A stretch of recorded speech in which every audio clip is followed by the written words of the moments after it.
Hey guys, Fox here. In the last couple hours, we just received some massive news in that head coach of the Memphis Showboats, John DeFilippo, has officially resigned from his position. Yes, this is the second massive story regarding the Showboats in just a week. And this one is even bigger than the last one, as we have the first head coach that is officially parting ways with the UFL during the offseason. So, without further ado, let's just get in on the whole thing about this and who can potentially replace him. Now, the first thing to note is that this is, of course, the second massive story this week, as literally 1 week ago, August 2nd, the general manager of the Memphis Showboats, Dennis Polian, announced he was stepping away from the team. I made a YouTube short about that. You can go to my channel, go to the shorts to check it out. But yes, he left the team a week ago and parted ways with the league. And now, before we even have a replacement GM, DeFilippo is officially out, as well as he is parting ways.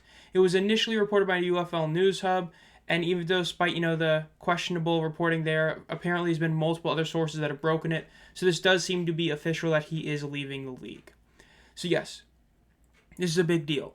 Now, the Showboats, of course, as I've talked about it before, and with the GM video or short, the team was a massive disappointment this past year, despite a bunch of hype being around their roster for how incredible the talent was, with guys like Darius Victor, Case Cookus, Jay Adams, all being on the team, Sage Surratt. The team just never really gelled, and they only beat the Roughnecks twice.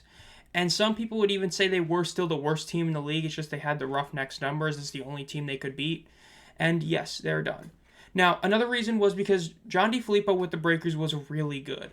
The Breakers in 2022 were a team that had a bunch of high-end talent that led the league in many statistical categories and saw a bunch of those players leave or get released and saw their head coach Larry Fedora leave as well. So when DeFilippo came in, it was expected the Breakers would take a step back. Instead, the team ended up being even better than the year before. Wes Hills ended up having an incredible season, so did McLeod Bethel Thompson. Those two guys, along with a bunch of other guys, Keontae Shad, of course, Sage Surratt had a great year as well, and the defense became the best in the league statistically in a points allowed sense. The team finished 7-3, but did end up getting blown out by the Stallions. But it was still a very impressive coaching job, and that's why seeing what happened this past season was so surprising, seeing him do that bad. But of course, we now have to ask the question of who can be the potential replacement for him. Now, there are two main names going around. Before I get into them, of course, we could see some of the guys that ended up, losing their jobs because of the merger cuts, like like Bart Andrus, like Jim Haslett could potentially become head coaches. It wouldn't be too surprising to see that since they kind of did get, screwed over in that regard. But we don't know for sure exactly what their deals are. But the two main ones are, first of all, Dr. Anthony Blevins.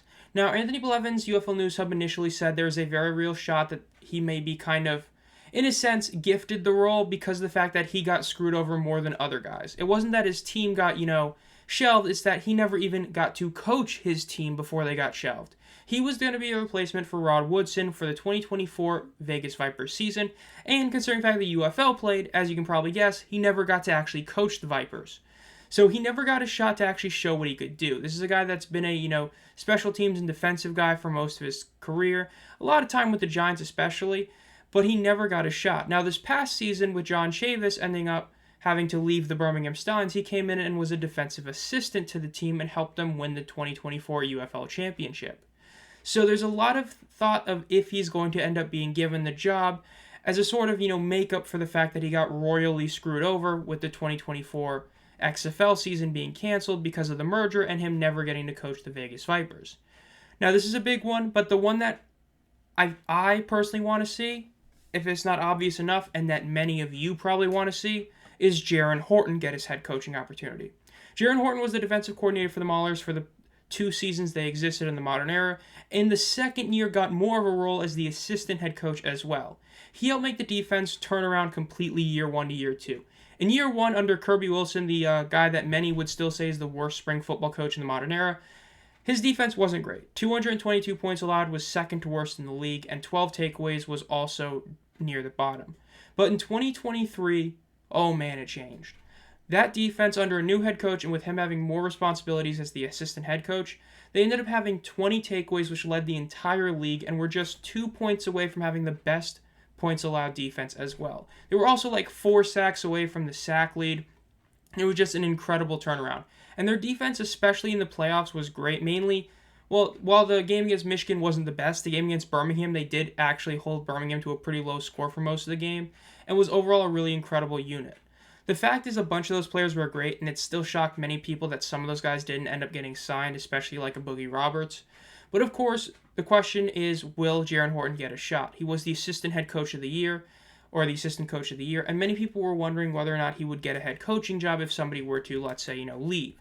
Well, so far he hasn't even gotten a job. So it's going to be very interesting to see what happens, as it could easily be one or the two of them, but I think that Horton deserves it a bit more, considering the fact that he actually put in the time in the UFL for 2 years and showed huge improvement. That's what you want to see, right, is improvement. He had a defense that was one of the worst in the league and changed it to being arguably the best.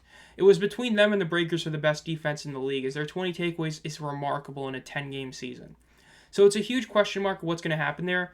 But of course, we still know everything for sure. There could be some wild card candidate that gets a head coaching job and something else, but that'll do it for now. This has been ZomFox. If you enjoy this content, make sure to subscribe and hit the bell, and make sure you also have that bell turned on and subscribed if you want to keep up with all this story and everything. Because again, we still don't know who the Showboats GM is going to be, and now we have to think about who their head coach is going to be. So there's a lot of stuff that could happen there. And again, if you've been a fan of the channel for a while, though, think about becoming a channel member. You get an exclusive video every month, as well as a bunch of other things. And I put out a community post earlier today. I am thinking about making a fantasy football league for the channel. So be on the lookout for that if you want to be interested in it. And as always, guys, have a great night.